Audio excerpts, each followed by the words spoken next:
ማለት ምንም እንትን የለውም ዝም ብለሽ በመድኃኒት ብቻ ቆይ አላት። ኦኬ መፍትሄ የላትም መፍትሄ የለውም አላት አንደኛው ዶክተር ማለት አሁን ከዛ እኔ ብሬኔ ጋር መጣና እኔና ሳሪ ምናል ነው አንደኛ ልቧ የሚቀየረው እዚህ ሀገር እቃው የለም። የዚህ ሀገር ዶክተሮችም ከሌላ ሀገር እቃ አምጥተው ነው አጠቃላይ እስከ 130,000 ድርሃም ነው የሚያስፈልጋት። እንደ ሰው ፊት እሳት የለም። እንደ ሰው ቤት መናጢና ክፉ የለም። እንደ ሰው ቤት መናጢና ክፉ፣ እንደ ሰው ቤት ጉልበት የሚጨርስ፣ እንደ ሰው ፊት እሳት የሚገርፍ የለም። የዚች ልጅ እጅ አይታችሁ የሰውን ቤት ክፋትና የሰውን ቤት እሳት እንድታውቁ ስለፈለኩ ነው። ሁለተኛ ቤታችሁ ውስጥ ናችሁ ቀዳዳም ሆነ ደህናም ሆነ መጥፎም ሆነ ቤታችሁ ውስጥ ያላችሁና ከሰው ቤት ያለው ስቃይ ምን አይነት እንደሆነ ልነግራችሁ ነው። እና በጣም ያኔ ዛሬ አሞኝ ያደረኔን ማለት ነው። ያኔ አልሐምዱሊላህ የተካበደ ሳይሆን በቃ አመመኝ። ቤቴም ስለሆነ በቃ የሆነ ትቼው አረፈርኩ ማለት ነው። እዚህ ጋር እንደምታዩት ታጥበው የተቀመጡ ብዙ ልብሶች አሉ። መሰተር አቅቶኝ ማለት ነው። ያኔ ቤቴ ውስጥ ስለሆንኩ ሰው ቤት ስለበሆን ግን እስካሁን ድረስ ብዙ ነገር ሁኛለሁ። እንዳመመኝ ሁሉ አረብ ሀገር ላይ ሆናችሁ የምትሰሩ እህቶቼ አቤት የሰው ፊት እሳቱ ክፋቱ፣ አቤት የሰው ቤት መከራው። እና ቤት ውስጥ ስትሰሩ የራሳችሁ ቤት ስትኖሩና ሰው ቤት ስትኖሩ እንዴት አይነት ችግር እንዳለ አሟችሁ የማታርፉበት የሰው ቤት ነው። እና ዛሬ በጣም ያመመኝ ደግሞ በጣም ትልቅ የሆነ እንደዚህ የተካበደ በሽታ አይደለም። እሳት ሳያይዝ አጋጣሚ ጥፍሬን እዚህ ላይ እሳት በላኝ። ትንሽ ናት ግን ጥፍሬ በጣም አመመኝ። ከዛ እንደዚህ አሞኝማ አልሰራም አልኩኝ። በቃ እንደዚህ አሞኝማ አልሰራም ያልነሳም። ቤት ውስጥ አባቴ ብቻ ነው ያለው፣ ማንም ሰው የለም። እንደዚህም እያመመኝ አልነሳም አልሰራም ብዬ ተኝቼ አረፈርኩኝ። ከዛ ሳስበው አባቴ ቁርስ ሳይበላል ይሄር እንዴ ለአባቴ ቁርስ ለስራለት ልነሳ ብዬ ስል ከዛ አባቴ ተነሳ። ዝናብ ምናምን ጥሎ ነበረ። ከዛ ቶሎ ሽሮ ሰራሁና ለአባቴ ያቀረብኩለት። በአጋጣሚ ቲክቶክ ላይ ስገባ ይችን እህት አገኘኋት። እንደዚህ ሁና እንደዚህ እጇ ቆስሎ እንደዚህ እጇ ደም አዝሎ እንደዚህ እጇ ተፈክርኮ ከአረብ ቤት ስራ ትሰራለች።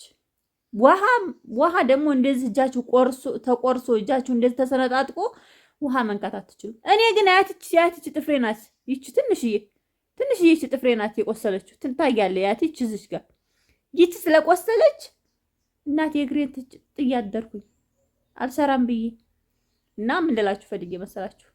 የሰው ቤት እሳት በጣም ከባድ ነው። የሰው ቤት ሀሳብ ጭንቀት በጣም ከባድ ነው፣ ይፈትናል። እና አረብ ሀገር ላይ የምትሰሩቶቼ ማሬ የ2 የ3 ዓመት ደሞዝሽን ይዘሽ መጥተሽ እዚህ ሻይ ቤትም ቢሆን ስሪ። በአረብ ሀገር ጉልበታችንን ጨርሰን እርሚያችንን ፈይተን ጤናችንን አተን አገር ስትመጡ ጤናችሁን አታችሁ ምዝጋ ስትኖሩ የያዛችሁት የመጣችሁ ብር እናንተን አያስታክማችሁ፣ እናንተን አይድናችሁ። ወይንም ደግሞ ይሄን ያህል አመት ሰርተሽ ወላሂ ልንገራችሁ ዛሬ የኔን ቤት ዙሪያውን ቀርጫ አሳያችኋለሁ። ከዛ ትማሩበታላችሁ። ስንት አመት አረብ አገር እንደለፋው ስንት አመት አረብ አገር ጠብዬ እንደሰራሁኝ ማለት ነው ታወታላችሁ። ግን እኔ ስመጣ 10 ምናምን አመት አድሬ ነው የመጣሁት አይደል? ስመጣ መጀመሪያ ቤት ስሰራ ማለት ነው የአካባቢው ሰው ውይ የሱ ልጅ እኮ በጣም ጎበዝ ናት። ደግሞ ድህነት በጣም ያስተምራል። እኔ ድህነቴ በጣም አስተምሮኛል። በጣም ስማርት አድርጎኛል። በፊት በቃ የሆነ ነጭናጫ ነበርኩኝ ምናምን ሰው ጋር ለግባባም ነበር። ድህነት ግን በጣም አስተምሮኛል፣ ትሁት አድርጎኛል። እና የኔ ቤት ሲሰራ ማለት ነው የአካባቢው ሰው እንደ ይሄን ቦፌ ስገዛ ማለት ነው ሁሉም ሰው ውይ እሷ እኮ ብስልናት፣ እሷ እኮ በቃ ሁሉም ሰው ምንድን ነው የሚለኝ? ብስልናት ነው የሚለኝ። ግን ያበሰለኝ ምንድን ነው ልንገራችሁ? ድህነቴ ነው ያበሰለኝ። ማጣት ነው ያስተማረኝ። በዛው ልክ ደግሞ እናቴ አጋጣሚ ስትሞት እንዳለ እህቶችን እኔ ሆንኩ አላፍትና አባት፣ እናት፣ እህት፣ አጎት ሁሉ ነገር እኔ ነኝ። ሁሉ ነገር በቃ ያኔ እኔ ነኝ። ኦልሬዲ አሁን አባቴና እኔ በቃ አባትና ልጅ ሳይሆን የምንመሳሰለው በቃ እኔ ትልቅ ልጅ እሱ ትንሽ ወንድማማቾች ሆነን በቃ አባቴ ጋር እንዴት እንደምንጨቃጭቅ የሆነ በቃ እንደ አባት አልፈራም። እሱም በቃ የሆነ እኔን ለማናደድ በቃ አውቆ የሆነ ነገር ያደርጋልና ምን ልላችሁ ፈልጌ መሰላችሁ? ከዛ ያን ቤት ትሰራ የአካባቢው ሰው ወይ የሷ ቤት እኮ ሰራይ እኮ እንደሷ እኮ ጎበዝ ናት፣ እንደሷ ያለ ብስል የለም። በቃ ሁሉም ሰው በቃ ያኔ ስም ታውቃላችሁ ስትሰሩ ሁሉም ያመሰግናቸዋል። ስልክ ደውለው ወይ ነፊሳ የሰራችሁ ቤት ሲያምር ነፊሳ የሰራ በእርግጥ ልንገራችሁ እኔ ማለት ነው በጣም ደስ ከሚለኝ ነገር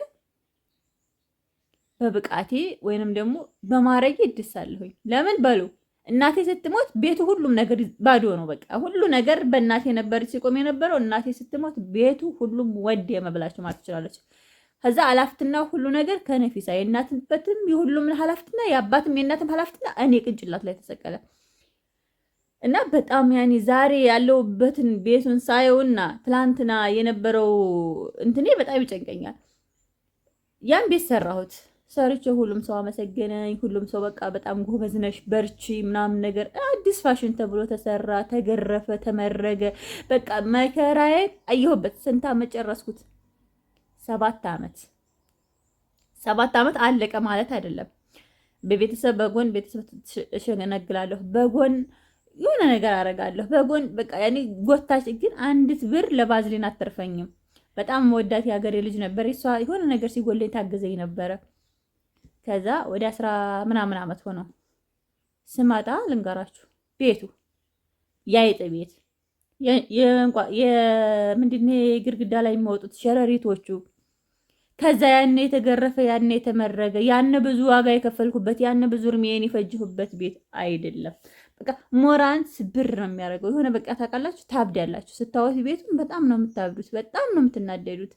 ግን ምን አስደሰተኝ ልንገራችሁ፣ እህቶችን ስትር ድብቅ ቢያሰርጉ ቢሞት ቢታመም ሰው ቢቸገር መቶኛ ቤት ያርፋል።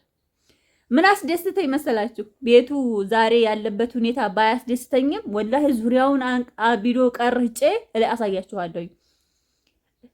ቤቱ ዛሬ ያለበት ሁኔታ በጣም ደስ ባይለኝም ምን እንዲያስደስት ታውቃላችሁ? የኔ እርሜ መሄድ የኔ እርሜ ሂዶ መንጣቴ ምናምን አልከፋኝም። ግን ያስደስተኝ ምንድን መሰላችሁ?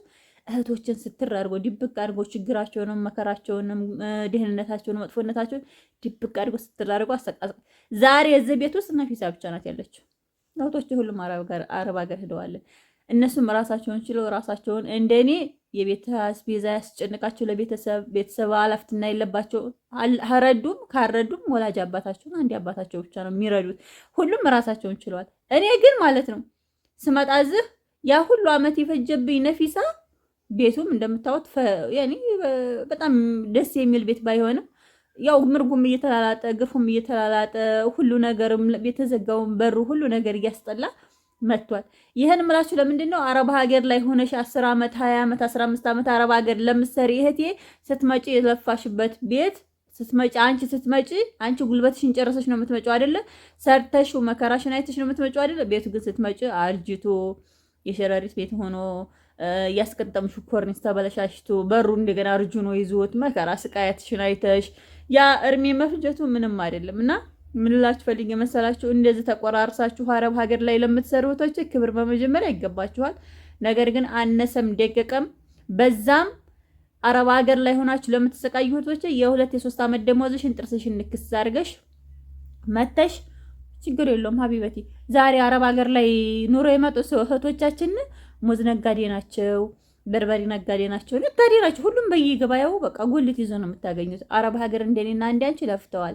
ስለዚህ አንቺ ምንም 20 ዓመት ስለሰራሽ 15 ዓመት ስለሰራሽ ምንም ለውጥ የለም አላህ ካለወጠ በስተቀርና እንደዚህ ተቆራርሳችሁ አረብ ሀገር አትስሩ። ዛሬውት ነፊሳ በቃ ስፈልግ ተኝቼለዋል፣ ስፈልግ ይሄን ልብስ ላንሰው፣ ስፈልግ ልጠብቅ አልጠብ ቤቴ ክድና አድርጌ ዝግት አድርጌ ትኝት ማንም አይናገረኝም። አያችሁ ግን የትም ቦታ ሄዳችሁ ማለት ነው ቤት በትንሿ እንኳን ቢሆን ቤት ስሩ። ለምን እኔ ዛሬ ብበላ ባልበላ ብጠጣ ባልጠጣ እንቅልፌን ተኝቼ የቤት ኪራይ አያሳስበኝም።